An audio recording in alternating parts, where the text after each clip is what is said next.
Les matins de France Culture, Guillaume Erner.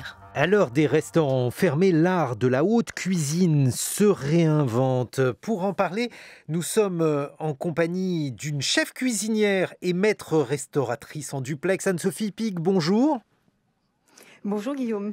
Vous êtes propriétaire du restaurant gastronomique La Maison Pic à Valence dans la Drôme évidemment. Vous êtes la seule femme française chef à détenir 3 étoiles au guide Michelin depuis 2007. Vous totalisez pour vos restaurants 8 étoiles au Michelin, ce qui fait de vous la femme chef la plus étoilée au monde. On va parler avec vous de gastronomie bien sûr, mais aussi de la question économique et de la manière dont ces restaurants vivent et ou survivent dans la crise sanitaire. Et puis ici, dans ce studio à Paris, Jean Vito, bonjour.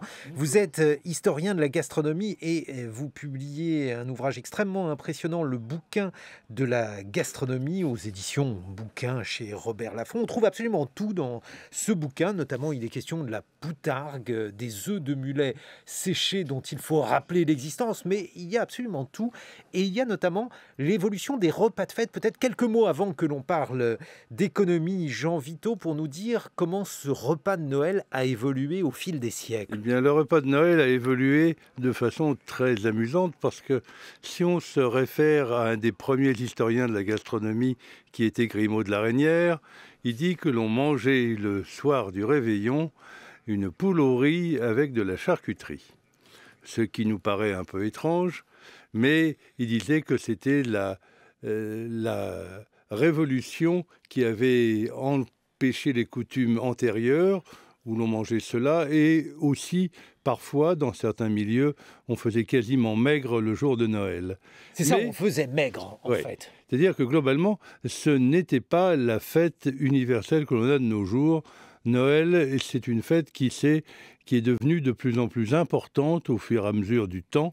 Parce qu'il ne faut pas oublier qu'au Moyen-Âge, il y avait 160 jours maigres par an, dont tout l'Avent, c'est-à-dire toute la période d'avant Noël, et les 40 jours avant Pâques, qui représentaient quand même pas mal de choses. Et après, au XIXe siècle, on en est venu à des traditions totalement différentes.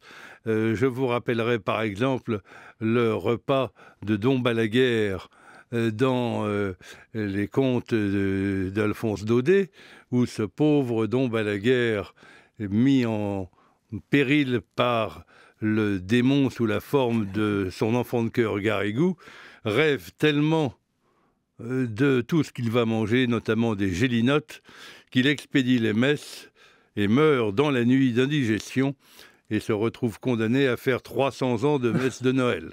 Bon, je ne sais pas si on aura cette condamnation, Anne-Sophie Pic. Vous, pour les raisons que chacun peut comprendre, vous proposez des repas à emporter dans votre restaurant à Valence. Qu'est-ce que vous proposez comme menu de Noël ?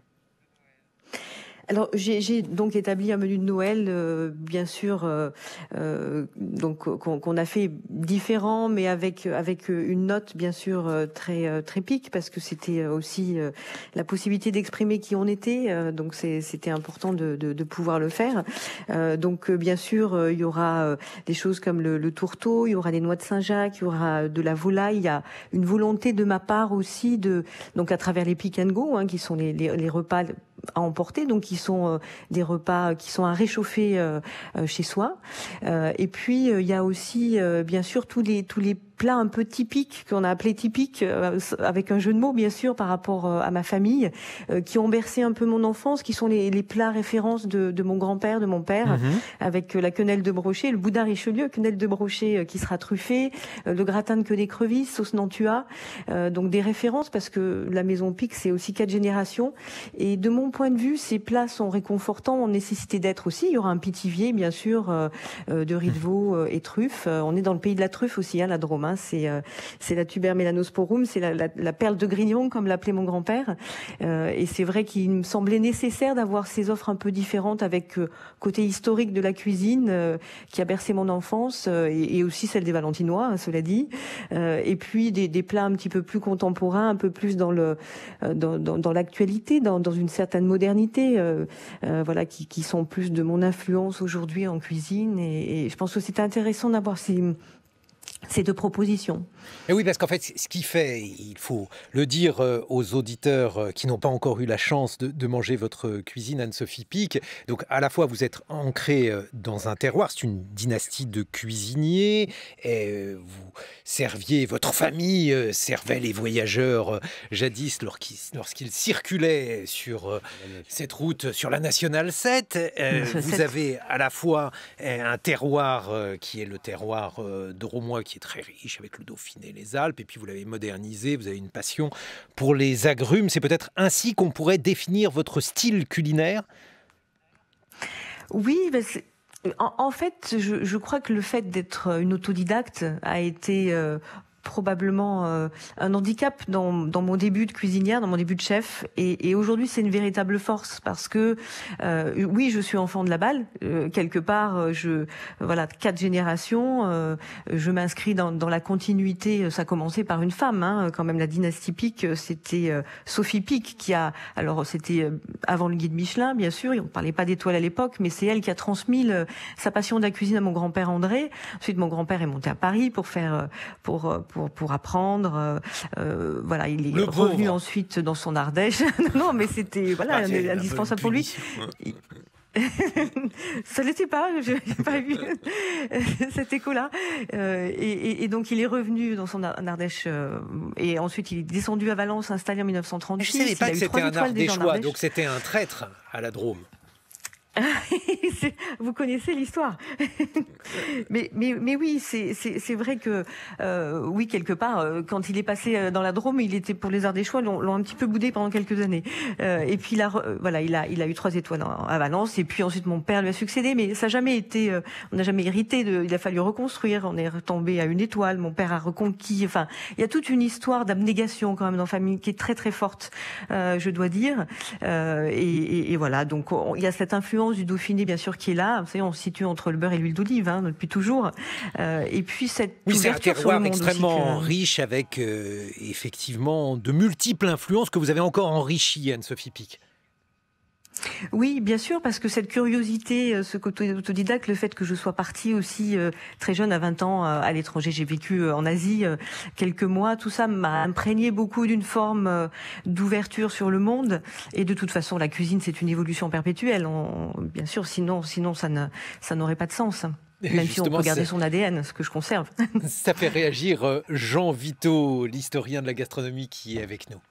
Oui, je pense que dans ce que vous racontez, il y a une chose très importante, c'est que finalement, le point de départ de votre dynastie, c'est quasiment un peu une mer lyonnaise, bien que ce ne soit pas à Lyon. C'est vrai, c'est vrai. Alors ça rajoute encore d'autres influences, on les trouve. Et puis ensuite, je crois que vous dites quelque chose qui est fondamental, c'est que les nouvelles influences sont parfaites, mais il faut quand même une notion de cuisine classique pour mettre tout ça en gamme. Voilà, c'est ce qui peut résumer effectivement votre cuisine, Anne-Sophie Pic. Vous avez pris la parole avec d'autres chefs, et là, la chose est malheureusement beaucoup plus triste. Les restaurants sont fermés, ce qui crée à la fois une vie qui vaut moins la peine d'être vécue pour les uns, et puis deux terribles situations financières. Aujourd'hui, quelle est la situation de la plupart de vos confrères, Anne-Sophie Pic? Comment ça se passe? Expliquez-nous. Mais je pense qu'elle est particulièrement difficile pour tous, on va dire, avec de plus grandes difficultés pour certains. Je pense que je suis d'une certaine façon un peu privilégiée. On est un groupe, 4 générations, on est un groupe solide, mais quoi qu'il en soit, il y a une réelle frustration de la part de tous de ne pouvoir exercer notre passion, parce que notre métier est notre passion aussi. Souvent, ce sont des maisons familiales où on a investi, c'est un investissement de vie. Je parle beaucoup d'abnégation, mais c'est de la joie de faire ce métier, bien sûr. On donne aussi du bonheur aux autres. Donc il y a dans ce métier tellement d'affect, tellement de sensibilité et aussi d'investissement qui fait qu'aujourd'hui c'est très difficile d'être à l'arrêt. Ce que ça provoque bien sûr des difficultés financières importantes, mais ça provoque aussi quelque chose qui peut-être dans le temps sera positif pour ceux qui sauront se réinventer. Ça demande vraiment de s'adapter énormément. C'est un métier où on le fait continuellement. De toute façon, si on veut continuer à vivre, à faire venir nos clients, on doit se réinventer totalement et tout le temps, bien sûr, mais là c'est brutal. Voilà, ce qui est difficile, je pense, c'est la perspective de réouverture qui est là un petit peu vague et je comprends que ce soit pas simple pour le gouvernement de pouvoir donner une date, mais c'est vrai que même si elle est un petit peu éloignée, je pense qu'on a besoin d'avoir un moment où on va rouvrir parce qu'on rouvre pas comme ça des maisons comme les nôtres. Voilà, mais je crois que les Français ont envie de soutenir les restaurateurs et dès que les réouvertures seront annoncées, ils reviendront nous voir. Et voilà, c'est sûr. Évidemment, mais Anne-Sophie Pic, aujourd'hui, économiquement, qu'est-ce qui se passe? Comment les aides du gouvernement viennent-elles compenser ou pas le chiffre d'affaires qui n'est pas réalisé dans les restaurants? C'est important, je crois, d'expliquer aux auditeurs ce qui se passe concrètement. En fait, on est quand même en France particulièrement aidé. J'ai des restaurants dans d'autres pays et j'en aurais aussi, j'ai des échos des autres pays et c'est vrai que le chômage partiel est un soutien considérable. C'est important de le dire. Ensuite, il y a des charges qui courent toujours, qui sont très importantes. Et il y a des loyers notamment. Moi, j'ai un restaurant à Paris, donc j'ai des loyers qui sont très forts. Et c'est vrai que voilà, il y a beaucoup de choses qui sont à notre charge et sans entrée d'argent, c'est de la perte sèche en fait. Donc c'est cette difficulté-là auquel on doit faire face. C'est-à-dire que voilà, par exemple, une maison comme la mienne, c'est 14 000 € d'électricité par mois. Ah oui. Voilà, c'est des choses comme ça. Donc là, aujourd'hui, tout n'est pas éclairé, tout n'est pas. Mais enfin, on travaille quand même. On a une dizaine de personnes qui sont là pour les plats emportés. Donc il y a la maison est pas éteinte, il y a le chauffage est éclairé. Enfin voilà, il y a des choses qui courent comme ça, qui font que voilà, il faut. Alors il y a l'histoire des congés payés qui est un vrai sujet. Et là, le gouvernement a donc permis que donc des congés payés soient donnés et qu'il y ait une aide à ce sujet. Et ça, c'est très très important parce que depuis le premier et deuxième confinement, les congés payés courent et ça, c'est une charge colossale pour une entreprise, surtout pour nous qui avons beaucoup d'employés. Donc voilà, donc c'est des choses, c'est plein de petites choses en fait qui s'accumulent et qui font qu'à un moment donné, on peut plus en fait. C'est compliqué de faire face à ces charges-là. Et alors une question compliquée parce que les moyennes sont toujours complexes, mais beaucoup de restaurants donc font des menus à emporter comme vous le faites, Anne-Sophie Pic. Dans quelle mesure cela permet de compenser je ne sais quel pourcentage du chiffre d'affaires traditionnel que vous réalisez? Est-ce qu'il est possible de donner quelques chiffres à ce sujet? Alors moi je suis pas une femme de chiffres, hein, mais je peux vous dire que. Vous avez fait une école de commerce. Oui, c'est vrai. Je me consacre à ma passion maintenant. C'est la création qui m'intéresse vraiment. Mon métier, je suis voilà, et mes clients bien sûr au quotidien. Non, mais je pense que c'est ça aussi la difficulté d'être chef, c'est qu'il faut à la fois être créateur, artiste, et aussi il faut être artisan et gérer la caisse. Bien sûr, mais. Mon mari serait plus à même de nous en parler, mais bien sûr, les plats emportés, c'est rien par rapport à ce qu'on a, enfin ce que le chiffre d'affaires représente quand nos restaurants sont ouverts. Bien sûr que ça nous aide et c'est nécessaire de le faire et on peut pas être à l'arrêt en fait. On veut pas. On est profondément des gens qui ont besoin de travailler et qui aiment travailler. Donc voilà, les plats emportés, ça permet d'animer aussi un peu nos équipes parce que eux aussi sont malheureux. Enfin, on se complaît pas dans cet arrêt comme ça aussi long. Donc ça permet de garder le contact aussi parce que c'est important de pas perdre le contact avec nos équipes. Il y a aussi ça qui compte. Donc voilà, on les fait tourner, nos apprentis sont là. Enfin, mais c'est rien. C'est un pourcentage minime par rapport à. C'est pour ça que les aides sont très très importantes. Jean Vito, alors il va falloir rajouter des pages dans votre histoire de la gastronomie, parce qu'une fermeture des restaurants pour cette cause-là, on ne l'avait jamais vécu en France. Quelle est la place du restaurant dans l'histoire de la gastronomie? Alors le premier restaurant, ça a été créé dans les années 1760, rue des Poulies, ça s'appelait au Champ d'Oiseaux. Et ça a été l'objet de procès entre la profession des traiteurs et celle des restaurateurs. Il n'y avait pas de restaurant avant? Il y avait des auberges alors? Il n'y avait pas de restaurant avant, il y avait des endroits, des cabarets où on pouvait servir à manger ou autre, mais il n'y avait pas de restaurant au sens propre du terme. Et la grande envolée du restaurant, c'est la Révolution. La Révolution française a entraîné d'une part l'émigration d'un certain nombre de nobles et de grands bourgeois, et deuxièmement également le raccourcissement, si j'ose dire, d'un certain nombre d'autres, et en tout cas la majorité d'entre elles, de ces grandes familles, ont mis leurs cuisiniers au chômage.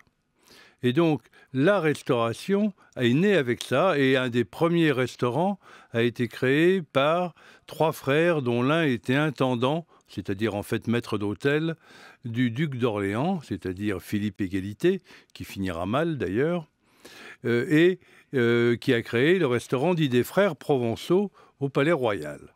Alors il y a eu d'autres restaurants célèbres à l'époque, Véry notamment, qui était à l'emplacement du Meurice actuel, parce que la rue de Rivoli n'avait pas encore été percée. Donc, la rue de Rivoli à Paris, le Meurice étant un grand hôtel. Un grand hôtel. Et donc, là, on a par exemple le menu que des révolutionnaires ont mangé le jour de l'exécution de Marie-Antoinette. Et alors, ils mangeaient quoi? Ils ont mangé des poulardes, des truffes, du foie gras, enfin, c'était un menu... D'ailleurs, il y a un homme d'État qui a survécu à tous les régimes, qui a droit d'ailleurs dans le dictionnaire des girouettes, un nombre de girouettes assez remarquable, qui est Cambacérès. Cambacérès qui disait « Il faut que les hommes d'État qui se consacrent à la nation aient suffisamment de menus substantiels pour mener à leur tâche. » Anne-Sophie Pic, alors on parle du lien entre la Révolution et l'apparition du restaurant. Il y a eu aussi une démocratisation que vous incarnez, parce que il y a évidemment le restaurant gastronomique où l'on peut dîner, mais ce restaurant, évidemment, il faut un peu casser sa tirelire pour y aller. Et puis, vous avez ouvert également un bistrot, autrement dit, vous proposez des gammes de cuisine différentes. L'esprit bistrot, pour vous, qu'est-ce que l'on peut y manger? Qu'est-ce qui le définirait? Alors, c'est intéressant de dire qu'aujourd'hui, il y a une gamme qui est différente. Enfin, c'est aussi ce qui m'anime, c'est-à-dire que c'est toujours en lien avec cette adaptation et rester en lien, être, comment dirais-je, abordable aussi. Il y a aussi notre gamme de verrine, des Lipiques, qui est encore une gamme encore plus abordable et qui est, voilà, pour autant aussi assez festive, assez très qualitative. Donc toute cette gamme-là, en fait, me permet de m'adapter et de créer. C'est très positif et quand j'ai eu 3 étoiles, je n'ai absolument pas voulu rester sur ce piédestal, entre guillemets, mais j'ai toujours continué, ne serait-ce par les livres aussi, à rester en contact avec mon public aussi et pouvoir être abordable. C'est très essentiel pour moi, d'autant plus en étant en province, de rester abordable. Alors le bistrot tel qu'il est aujourd'hui à Valence, il s'appelle André, Histoire de cuisine. C'est un bistrot qu'il y a 3-4 ans, on a voulu créer avec mon mari. Il a eu trois périodes, ce bistrot. C'était l'Auberge du Pain au départ. Ensuite, ça s'est appelé le 7 en référence à National 7. Et aujourd'hui, il vit avec toute l'histoire de ma famille. Parce qu'à un moment donné, quand j'ai 50 ans, il y a quelques années, j'ai assumé pleinement aussi ma cuisine et le renouvellement de la cuisine Pic à Valence dans le restaurant gastronomique. Mais j'avais besoin de garder ces références historiques. Et le lieu du bistrot me semblait le plus opportun pour continuer à les faire vivre. Donc c'est vrai que je parlais du gratin de d'écrevisses, du boudin Richelieu, qui est la quenelle de Brochet, mais que mon grand-père faisait un peu différemment.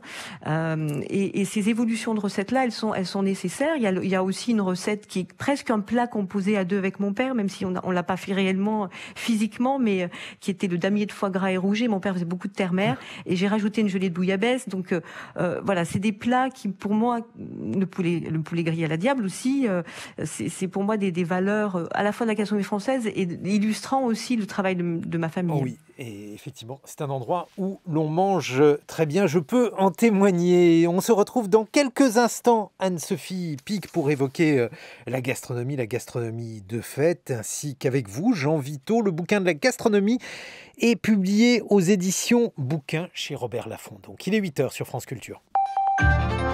7h, 9h, les matins de France Culture, Guillaume Erner. Et nous retrouvons nos invités, Jean Vito, qui est docteur, mais on a dit qu'on ne parlerait pas de médecine tout de suite. Jean Vito, on va parler de gastronomie, car vous publiez le bouquin de la gastronomie aux éditions Robert Laffont. Nous sommes en duplex depuis la Drôme avec Anne-Sophie Pic, chef cuisinière, maître restauratrice à Valence. Vous êtes la seule femme française chef à détenir 3 étoiles au guide Michelin, et vous avez pour vos différents restaurants, eh bien, vous en avez 8 des étoiles Michelin, ce qui fait de vous la femme chef la plus étoilée au monde. Puisqu'il est 8h22, Anne-Sophie Pic, en matière de petit déjeuner, qu'est-ce qu'une chef comme vous préconise à nos auditeurs ? C'est une bonne question. Le petit déjeuner, c'est un repas très important de la journée. C'est celui qui nous permet de bien la commencer, de faire le plein d'énergie aussi. Alors moi, je peux pas commencer ma journée sans boire mon thé. Ça, je suis une aficionados du thé. J'adore le thé vert particulièrement. C'est mon moteur pour la journée. J'en bois plusieurs dans la journée. Donc là, j'ai commencé par un gyokuro, un thé vert japonais vraiment magnifique. Alors j'adore apprendre sur une culture qui n'est pas forcément essentielle dans la culture française. C'est ça qui m'a enrichi aussi d'une certaine façon. C'est la culture. Et c'est vrai que sinon, le petit déjeuner, pour moi, reste quand même le pain, le beurre, la confiture. J'adore travailler des beurres aromatisés. Alors, j'ai fait des beurres au café ou des beurres au gruau de cacao. Je trouve que ça a tout son sens. La cuisine française et cuisine lactique. Et puis, forcément, on peut penser aussi aux œufs, parce que les œufs brouillés, moi je sais que mon père m'a appris très jeune à faire les œufs brouillés aux truffes. On est, comme je disais, dans une région de truffes, et beaucoup de truffes cette année. C'est une belle année à truffes, donc il faut les acheter au mois de janvier. Elles sont un peu moins chères, c'est bien. Et puis faire une belle brouillade aux truffes, mon père m'a appris à la faire, et ça pour moi c'est le fil conducteur aussi du passé. Voilà, les œufs aussi matin au petit déjeuner. Pour moi, le petit déjeuner équilibré, c'est la part de salé et de sucré qui doit se faire de façon harmonieuse. Et puis des confitures, voilà, ça c'est aussi quelque chose que j'aime beaucoup travailler. À quoi dans la maison Pic, par exemple, qu'est-ce qu'on peut trouver actuellement ? Je sais que vous aimez beaucoup les agrumes.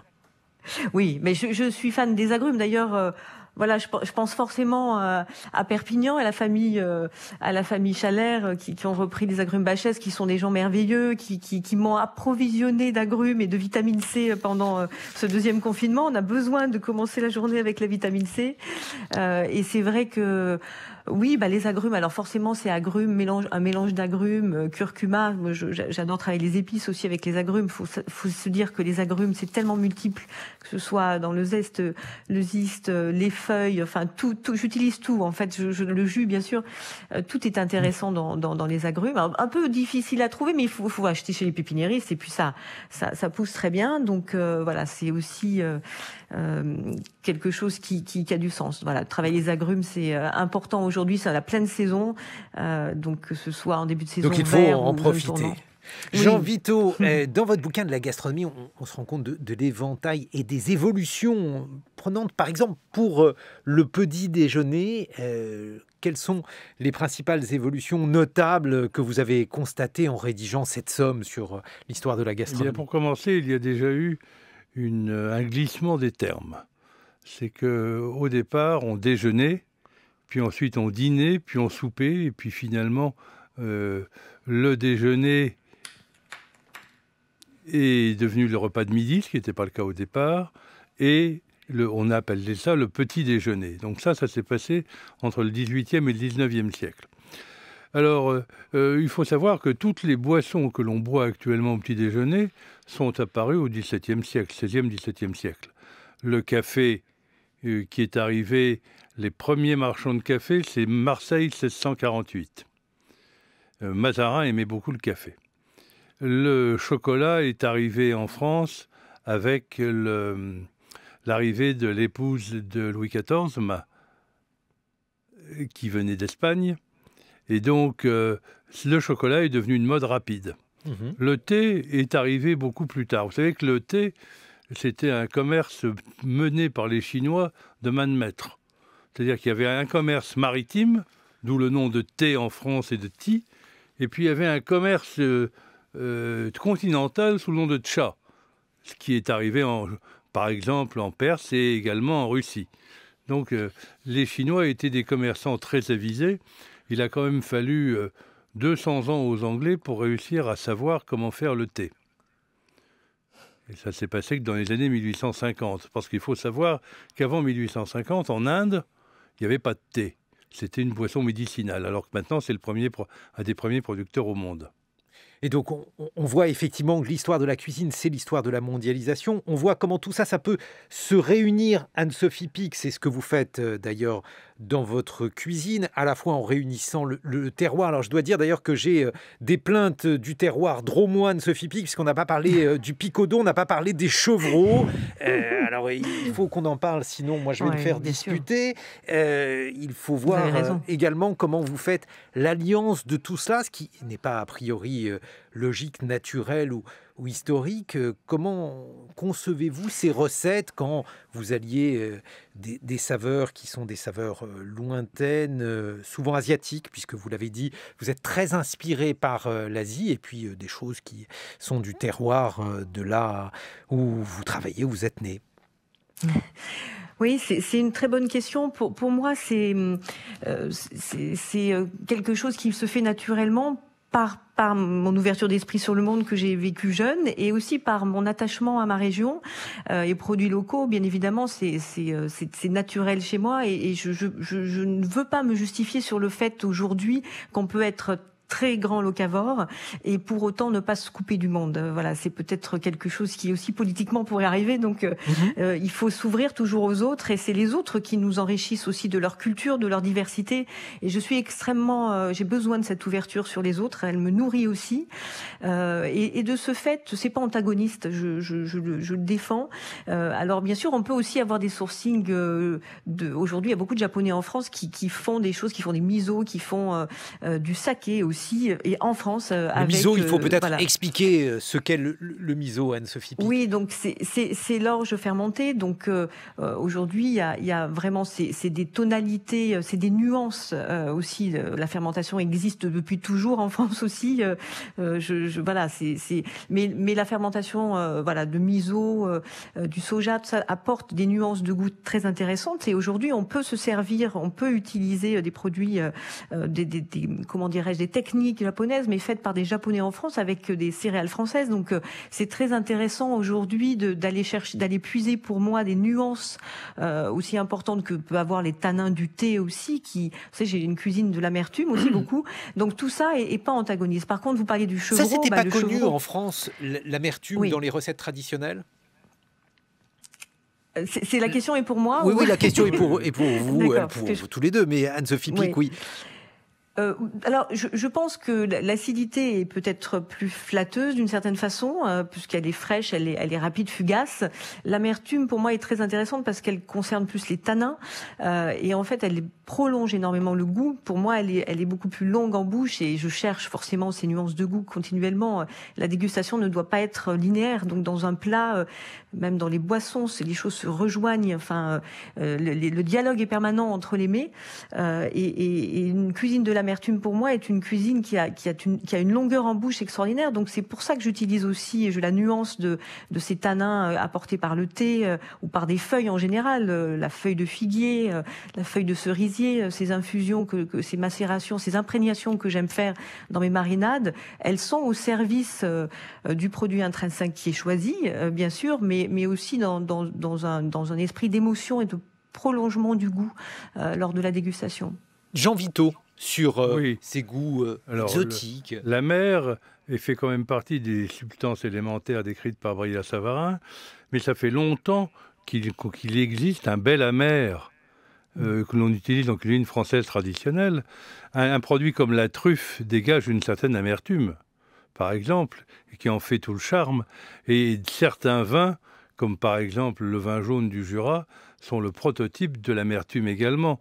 Donc je pense que l'amertume, à condition d'être maîtrisée, est un produit fondamental dans la cuisine. Est-ce que vous avez vu, Jean Vito, justement, dans cette histoire de la gastronomie, des goûts particuliers disparaître, des goûts qui ne seraient plus aujourd'hui du tout usités ou prisés? Eh bien, on peut dire que la cuisine médiévale est caractérisée par un usage immodéré des épices sans trop que l'on sache pourquoi.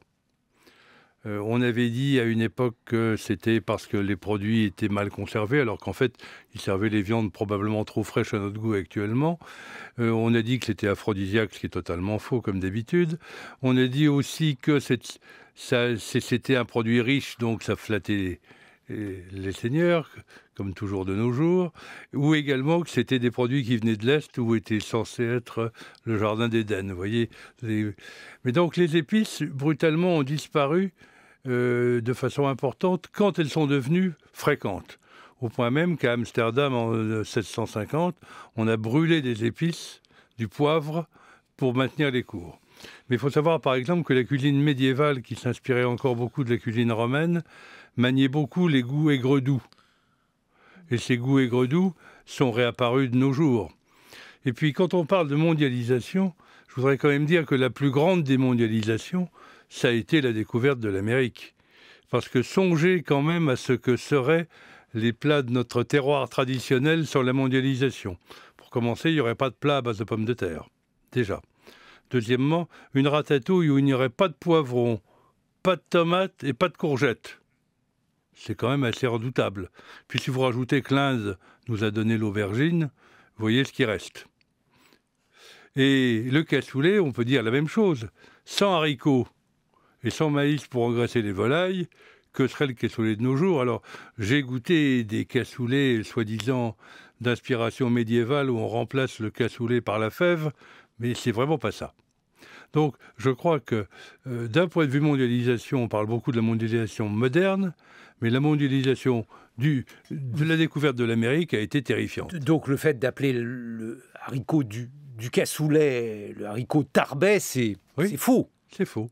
Voilà, il ne vient pas de Tarbes. Il a été, comment dire, le haricot est arrivé en France, comme d'ailleurs le piment d'Espelette, qui vient aussi d'Amérique, par l'Espagne. Anne-Sophie Pic, vous alliez parler du chevreau. Oui, le chevreau, c'est vrai que c'est important. Le chevreau à l'oseille, c'est vraiment un plat traditionnel de la Drôme. Et il y a quelque temps, je me suis évertuée à en refaire, à en recuisiner, parce que je crois que c'était une nécessité, c'était un peu en perdition. Il y avait une nécessité de la part des éleveurs aussi de nous interroger, nous, chefs, sur ce sujet. Et pour moi, ça touche de l'ordre du sublime, cette viande est sublime. Bien sûr, c'est des élevages qu'il faut encourager, c'est des éleveurs qu'il faut soutenir. Moi, je suis une grande amoureuse du chevreau. Vous savez, je n'exclus rien. Alors bien sûr, je suis une cuisinière aussi du végétal énormément, mais je continue à avoir dans mes menus cet équilibre-là qui me semble nécessaire à la vie, tout simplement. Mais je ne juge pas, bien sûr, l'exclusion, mais j'ai besoin d'inclusion. Donc je continue à bien sûr proposer de la viande à mes clients, et le chevreau reste quelque chose qui pour moi est de l'ordre de l'affectif, parce que j'en ai goûté tout enfant et je continue à en faire, et je soutiens les éleveurs, bien sûr. Oui, c'est pas facile de manger du chevreau en ville. C'est un plat et c'est une viande qui nécessite de connaître des éleveurs ou alors des bouchers pour pouvoir en cuisiner. C'est vrai, je me suis aperçue à quel point, au début, quand j'ai ouvert mon restaurant à Paris, il y a une dizaine d'années maintenant, mais quand je faisais du chevreau, même il y avait une appréhension souvent de mes clients à le goûter, parce que souvent on me disait mais c'est une viande très forte, alors que c'est encore peut-être plus sublime que l'agneau, si je peux me permettre de dire ça. L'agneau est sublime, mais le chevreau, c'est d'une grande finesse. Bien sûr, c'est une viande qu'on peut faire confire aussi, qui est un plat de préparation familiale qui se fait très très bien. C'est une viande qui est facile aussi à cuisiner. Et il faut la défendre. Il faut aider ses éleveurs. Et je fais un petit clin d'œil à la forêt de Soux toutes les années. Voilà. C'est ce que l'on... Jean Vito. Pour le chevreau, il faut savoir que qu'est-ce qu'on mange comme chevreau? En fait, dans la majorité des élevages de chèvres, on garde les chèvres pour le lait et le fromage, et on tue les mâles que l'on sert en chevreau. Parce que globalement, les capacités des boucs sont telles qu'il suffit de quelques boucs pour un troupeau, et donc la majorité des chevreaux mâles servent à faire du chevreau, mais il n'y a pas que la Drôme. La Corse est aussi un terroir de chevreaux extraordinaire, ainsi que le Val-de-Loire. Le cabri, en Corse. On appelle le cabri. Eh oui. Le cabri, c'est le chevreau en Languedoc. Justement, lorsque l'on voit l'utilisation de la viande, Anne-Sophie Pic, comment aujourd'hui concilier cela avec les différentes viandes et puis avec à la fois les soucis, préoccupations du bien-être animal, mais également préoccupations de l'écologie. Ce sont des choses qui, jadis, n'étaient pas du tout présentes dans nos esprits. Oui, c'est un vrai sujet. Je crois que, comment dirais-je, il y a des susceptibilités sur ces sujets-là. C'est très souvent enflammé les conversations, mais moi je suis, comme je vous disais, j'ai besoin de cet équilibre. Je crois que de toute façon, même dans la nutrition, si il y a des vitamines qui sont uniquement dans la viande et qu'on doit être en supplémentation si on ne mange pas de viande. Donc ça veut dire qu'aujourd'hui aussi l'organisme a besoin, voilà. Mais c'est une question d'équilibre et de comment dirais-je, peut-être rationalisation. En tout cas, je pense qu'on est censé manger moins de viande, peut-être plus qualitative. Voilà, c'est peut-être ça qu'il faut dire aujourd'hui, moins souvent, mais de façon plus qualitative.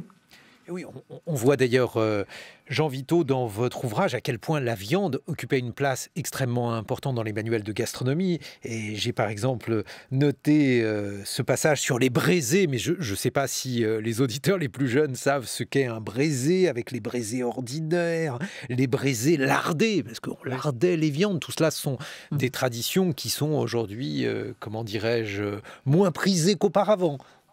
Cependant, braiser, c'est quand même un des fondements de la cuisine. C'est parce que ça permet en fait de faire que la viande garde son sucre et ne se répande pas dans le jus ou dans la sauce. Donc c'est quand même un des fondements. Même si on n'emploie plus le mot braiser, quand vous faites revenir la viande avant de faire le plat, c'est quand même assez fondamental. Mais je crois qu'effectivement, ce qui est clair de nos jours, c'est que beaucoup de gens ont perdu les termes essentiels de la cuisine. Or ça, c'est quand même quelque chose d'important. Et alors, quand on parle des manifestations écologiques sur la viande, on a accusé notamment les bovins de répandre le méthane dans l'atmosphère. Or, récemment, des chercheurs ont prouvé que la principale cause animale de méthane était un produit totalement immangeable, sauf pour les fourmiliers, puisque c'était les termites qui mettent dans leur termitière du méthane pour éviter des intrusions d'autres insectes et prédateurs. Donc, je crois qu'il faut être très très prudent sur tout ce qu'on dit et qu'on raconte, et que je ne pense pas que ce soit une raison suffisante pour ne pas manger de viande. Et je suis tout à fait d'accord avec Madame Pic. Je pense que la viande fait partie, comme le poisson, de l'alimentation équilibrée. Alors, Anne-Sophie Pic, il y a aussi une redécouverte de légumes oubliés. Alors, on appelle ça des vieux légumes. Je ne sais pas très bien ce que ça veut dire, mais on voit qu'il y a beaucoup plus de variétés de tomates, de betteraves. Enfin, bref, ça, c'est une véritable tendance de fond dans la gastronomie aujourd'hui. Bien sûr. Moi, j'ai commencé à travailler les légumes que j'appelais dans mes appellations, donc les légumes, la betterave plurielle, la carotte plurielle, parce que je trouvais que c'était une façon pour moi d'expliquer ces variétés-là. C'est vrai qu'enfant, je n'avais pas connaissance, comme mon fils peut l'avoir aujourd'hui, du nombre de variétés qu'il peut y avoir. Et c'est vrai que c'est une véritable richesse. C'est de retrouver ces variétés oubliées. Alors moi, je suis issue aussi d'un terroir, la Drôme, où c'est une des premières régions bio de France. Donc, quelque part, ça compte aussi pour moi de valoriser ce terroir qui est riche d'alluvions, le terroir du Rhône, qui est merveilleux pour le maraîchage, bien sûr. Mais oui, le végétal a acquis ses lettres de noblesse. Je vois par rapport à mon grand-père et mon père, le végétal avait beaucoup moins ses lettres de noblesse.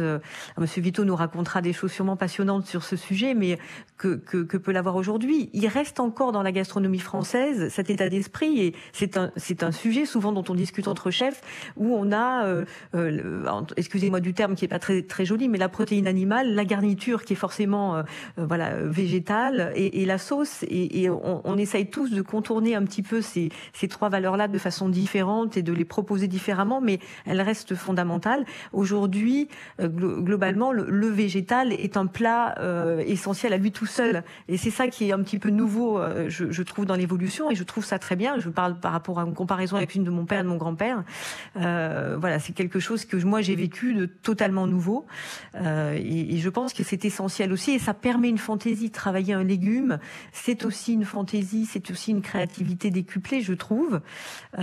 Pour autant, on peut trouver aussi dans la viande et le poisson, bien sûr, avec les marinades, beaucoup de choses à faire aussi. Mais on réinvente à notre façon, mais tout existe déjà, bien sûr. Jean Vito. Oui, alors, les légumes, en fait, je ne pense pas que ce soit de la modernité. Je pense que c'est une redécouverte. Parce que quand on regarde, par exemple, le catalogue de Vilmorin des années 1880, on se rend compte qu'il y avait des centaines de variétés de légumes et d'ailleurs de fruits également, parce que actuellement on trouve 10 pommes sur les marchés, alors qu'il y en avait 150 au moins à l'époque, et il y en a plus de 600 recensés. Donc je pense que tout ça, c'est une redécouverte, parce que quand on retombe dans les siècles passés, on se rend compte qu'il y avait une utilisation de légumes extrêmement importante, notamment pendant les jours maigres, dites carême, et j'ai retrouvé des repas qui étaient totalement faits en légumes, ou même où on se servait de betteraves que l'on taillait pour en faire des formes de poissons, pour que ce soit totalement maigre pour le vendredi saint.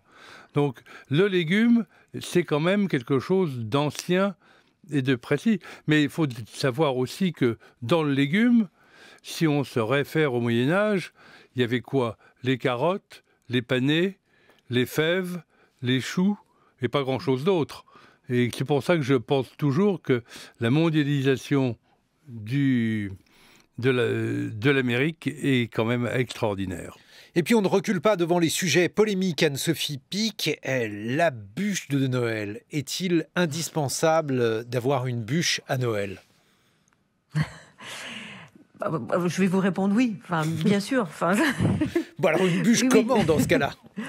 Oui, alors c'est un sujet intéressant aussi, parce que la bûche n'est plus c'est tellement transformé ces dernières années, et je trouve que c'est très réconfortant de retrouver une bûche telle que on l'a vécue plus jeune. En tout cas, elle a été sujet de beaucoup de travail artistique. Alors je m'y suis inscrite aussi avec mon chef pâtissier Eric Verboen, bien sûr. On s'est fait plaisir, mais on retrouve un peu le format de la bûche un peu plus classique. Elle est à quoi votre bûche? Alors nous, c'est une bûche qui va être au chocolat, au miel, au miel amer de Corse, et donc à la cire aussi, parce qu'on fait infuser un petit peu de cire aussi dans notre chocolat, donc dans notre ganache. Voilà, et thé au chicha cubeb, donc avec le poivre de cubeb d'Indonésie qui est un tout petit peu mentholé, et le thé grillé japonais. Vous voyez, c'est toute une aventure cette année. Et puis une autre bûche qui sera aux fruits exotiques, vanille et curcuma. Donc voilà, pour avoir deux connotations un peu différentes, et qui reprend un dessert classique du restaurant gastronomique. On a voulu transformer, mais c'est une forme de bûche classique telle qu'on peut l'entendre. Jean Vito, la bûche. Alors, la bûche de Noël, il faut savoir d'abord que c'est relativement récent. C'est vraiment, c'est comme le Père Noël, c'est comme tout ça, c'est la fin du 19e siècle et le début du 20e siècle. Et ça reprend une très ancienne tradition qui n'a strictement rien de gastronomique. Parce que normalement, la bûche, au départ de Noël, c'était une grosse bûche qu'on mettait dans le feu et qui durait toute la nuit. Et si le feu restait encore vif le lendemain matin, c'était le présage d'une bonne année. Donc au départ, ce n'est pas gastronomique, la bûche. Mais Anne-Sophie Pic, la tradition pâtissière française est malgré tout quelque chose de véritablement particulier. Il y a beaucoup de pays où il n'y a pas du tout de tradition de cette nature. Oui, c'est vrai que c'est dans notre ADN. La pâtisserie française est superbe. Je me suis beaucoup intéressée au tout début de ma carrière. Je continue bien sûr alors, Monsieur Vito, je parle sous votre contrôle, mais elle a été toujours empreinte. Il y a eu toujours beaucoup d'utilisation des alcools aussi dans la pâtisserie française, je trouve, de mon point de vue. Je pense à l'ambassadeur, par exemple, dont ma mère raffole, et qu'on fait de temps en temps encore. Mais j'ai toujours aimé rajouter, retravailler un petit peu les alcools, mais peut-être différemment, un petit peu moins imprégné que ce que c'était à l'époque de mon grand-père ou de mon père. Mais la pâtisserie française, oui, reste quelque chose de merveilleux, dans les yeux des étrangers. Je crois que c'est quelque chose. La gastronomie française, oui, mais la pâtisserie reste aussi quelque chose. Même des Français, oui. Ça, voilà, le chou à la crème. Moi, j'ai vu mes pâtissiers de mon père faire des choux. Oui, bien sûr. Alors, le dessert, remonte au Moyen-Âge. Les plus anciens sont probablement les blancs mangés, qui datent du viandier de Taïwan ou du manégé de Paris, aux amandes. Mais le vrai essor de la pâtisserie est arrivé avec le beurre, il faut bien le dire. Or, le beurre était rare avant la Renaissance. C'est-à-dire quoi, la crème au beurre? Et non, on faisait des desserts un peu comme les anciens Romains, c'est-à-dire avec du miel, parce qu'il n'y avait pas de sucre, et du fromage. Bien sûr, mais quand vous évoquez l'utilisation du beurre, on a commencé par faire des crèmes au beurre, par faire des pâtes feuilletées. On a commencé par faire effectivement des feuilletages. Et puis ensuite, on a fait les crèmes et tout. Et par exemple, le millefeuille, la première recette de millefeuille, ça date du XVIIe siècle. Bon, mais il faut savoir par exemple que un des premiers livres qui théorise la cuisine a été publié à Nancy. C'est le canaméliste français du sieur Gillier, sous l'influence de Stanislas Legzinski. Et d'ailleurs, Stanislas Legzinski trouvait que le kouglof était trop sec. C'est pour ça qu'il l'a mouillé avec de l'alcool et plein d'autres choses d'ailleurs, parce qu'il y a 20 recettes de kouglof, y compris au safran. Anne-Sophie Pic, juste en conclusion, alors on a beaucoup parlé du repas de Noël. Le lendemain de Noël, qu'est-ce que l'on mange? Un bouillon de légumes? Alors, pas chez nous. Nous, on fait le 24 et le 25 midi. Ah, d'accord. Donc, Oui, c'est vrai que le repas du 25 midi est un repas important, mais ensuite, après les fêtes, il y a la période détox où il faut un peu perdre les habitudes prises pendant cette période particulièrement riche. Qu'est-ce que vous suggérez ? Écoutez, je suggère... Des carottes râpées avec du citron, je peux vous aider, si vous voulez. Oui, il y a le principe des restes aussi. Alors, c'est compliqué, parce qu'il y a quand même... Il y a aussi le fait que... moi, dans ma famille, il y a ça aussi, du côté de ma mère, du côté d'accommoder l'art d'accommoder les restes. Donc, oui, on mange sur plusieurs jours. Et la diète commence début janvier. Voilà, mais c'est pas encore aujourd'hui la diète. Un mot de conclusion, Jean Vito, sur les restes et l'art de les accommoder. Je pense que les restes et l'art de les accommoder, c'est quand même aussi un des principes de la cuisine française, que ce soit en gastronomie ou ailleurs. Et d'ailleurs, déjà Grimaud de la Reynière parlait de l'utilisation des restes dans ce qu'il appelait le déjeuner à la fourchette, ce qui est l'ancêtre de notre déjeuner actuel. Et je crois que c'est une mesure de saine économie. Et après tout, c'est jamais désagréable. Quand il vous reste un poulet, d'en faire une fricassée le lendemain, c'est quand même très agréable. Et donc, je vous dirais que je pense que finalement, l'histoire de la gastronomie, c'est l'histoire de l'homme. Merci à tous les deux. Jean Vito, le bouquin de la gastronomie, c'est votre somme, publié aux éditions Robert Laffont. Merci beaucoup Anne-Sophie Pic. Joyeux Noël, joyeux repas de Noël. Et puis on espère tous pouvoir bien vite retourner dans les restaurants le plus tôt possible. Dans quelques instants, nous serons en compagnie de Charles Berling. Et là, c'est d'une autre réouverture dont il va être question, les lieux de culture. Et dans quelques secondes, Hervé Le Tellier, le prix Goncourt, nous emmène en voyage.